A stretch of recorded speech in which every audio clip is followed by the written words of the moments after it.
Hi. You cannot understand the market if you do not understand that it's structured to make investors behave recklessly. And I do not mean retail investors. I mean institutional investors who manage billions and trillions, mutual fund managers, hedge fund managers, pension fund managers, all big agents of OPM, other people's money. In fact, such agents are so big that they are the market. And because of this, they must buy at the top and sell at the bottom. They are forced to. Only if you understand this can you take the money. How to really understand it? Here is a useful analogy. Imagine all these big investors as nervous men and women in business suits, standing on the train tracks with bags of money all around them. The bags are full of OPM, other people's money. Why are the bag managers nervous? Because of three obvious facts.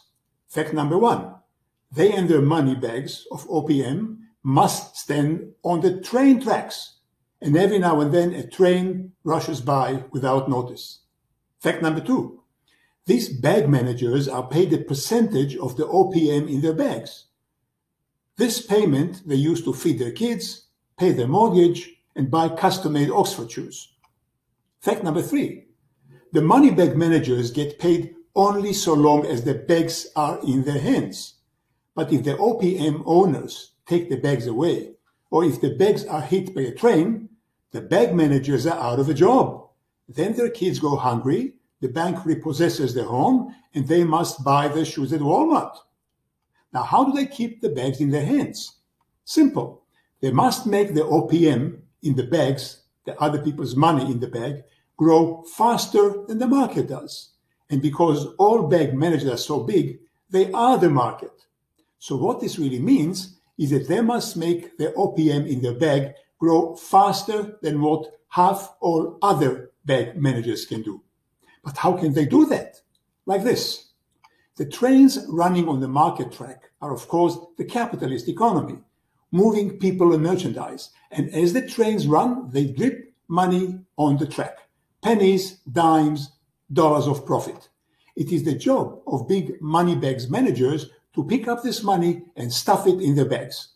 The problem is, the bags, while being stuffed, must stand on the train track and risk being hit by a train, a market decline. So bag managers watch out for trains even as they nervously pick up money to stuff in their bags. And here is the devilish dilemma. A bag manager can keep control of his bag only if his bag fills up faster than half of all other bag managers. But the bag can also be hit by a train. And yes, every now and then a train does come and runs over all bags. Luckily, most trains are small, so only about 10 or 15% of the money in the bag is lost. This loss the bag managers can make up in a year or so. But every few years, a big train, a crash train, comes and crashes into all money bags on the tracks and destroys half the money in them. Like 2000 or 2008 or maybe 2022? Then every one of the bag managers does badly. Or do they really? Not really. Oh no. The ones that do badly are not the bag managers, but the bag owners, the people who own the OPM, the other people's money. The managers still get their percentage, so long as they keep the bags. And half of them will, so long as they lost less than half of what everyone else did. How come? Because it's impossible to take all OPM away from all bags. The OPM, the other people's money, must go someplace and somewhere. OPM owners do not manage their own money, by definition. They give it to managers. But managers change if they do not do as badly as half of all the others. Did anyone say market musical chairs? Which explains why bag managers, the institutions, may know or sense that a crash is likely to happen in the next 6 to 9 months, but still they keep the money bags on the market track, for a simple reason. The money in the bags is not theirs. Say a crash train is likely 3 or 4 quarters away. Will a bag manager take his bag off the tracks? Take his money off the market? No. Because during that time, other back managers on the track will do better than him. And then these others will be given the coward's bags to manage. And the coward will lose his money management job. And that's why back managers of OPM, of other people's money, are always torn between two extreme emotions. No, not fear of loss and greed to make a fortune. No, these are the emotions for the money owners whose money is in the bags being managed. The bag managers' emotions are FOLOG, fear of losing their job, and FOMO, fear of missing out on the market rise. Now, what does all of this have to do about today's market? I'll summarize it simply.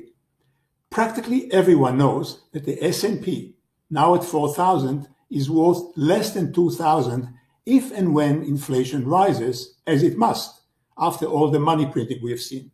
And one day, when the 10-year rate climbed to 2.5 from 1.6 today, the S&P will very likely trade at less than 2,000. When will this be? Who knows? In 3 months? 6 months? 9 months? Of course, this question is immaterial for money owners, that is, principals, like Warren Buffett, who has a ton of cash waiting for a cheap market. Buffett has no FOMO. Or all European families who think in 50 years chunks. They've been raising cash for the last 2 years. FOMO be damned. Or even brave moneybags, like Jeremy Grantham of GMO in Boston, who has been out of the market for more than a year and doesn't have a FOMO bone in his body. But the question of exactly when today's 4,000 S&P will plunge under 2,000 is very material for other money bag managers who manage OPM and who are measured quarterly. That's the key, because if today's S&P 4,000 goes first to 4,500, maybe even 4,600, before plunging to 2,000 or maybe 1,800, 2 or 3 quarters from now, then during these quarters, the laggards will see their money bags taken away and given to others to manage. And then the laggards won't be paid. And their kids will have to work at McDonald's, and they themselves will have to take a job as greeters at Walmart. This is the risk, not money loss, but job loss. If you understand that, you understand the market. And to make it even worse, many of these multi-billion bag managers are not even human, but really computer programs, also known as algo, who play momentum. And when these move, you can't stop them. If you are an agent running other people's money, the above analogy and clip won't help you. You are stuck in the job. But if you are a principal running your own money, like me, you can avoid being crushed by simply not playing once the market becomes expensive as it is now. More expensive than 1929, more expensive than 2000, more expensive than 2008. And that's by all measures. PE, price to book value, price to cash flow, price to sales, CAPE ratio, you name it. So because you are not running OPM, you can stay away from the market while it is expensive, or at least stay away from the expensive, exciting parts. But you can do this only if 3 conditions apply to you. First, you must be a principal, not an agent. That is, running money is not your job. Number 2, you must have something else to do beside the market, a hobby, an occupation, a job you like, something to fill up your time besides trading for fun. 3, you must have a very strong character, what Warren Buffett calls temperament, that will keep you selling into the parabolic insanities like 1929 or 2000, or like what's likely coming up in the next few weeks or few months before the peak. As Warren Buffett says, to invest well, you don't need more IQ points. You need a strong temperament. Do you have it? A year from now, if long rates indeed rise above 2.5%, after first visiting 1.2% for a month or 2 or 3 of a melt-up, almost certainly you will be happy that you had stayed out of the market and have lots of cash that you have raised in the next few months, and perhaps kept your gold stocks. Can you hear this train coming? Of course you can. So can the money bag managers. Their tragedy is that they can hear it, but their jobs dictate that they must stay on the track, scrambling for pennies, hoping to jump off at the last moment.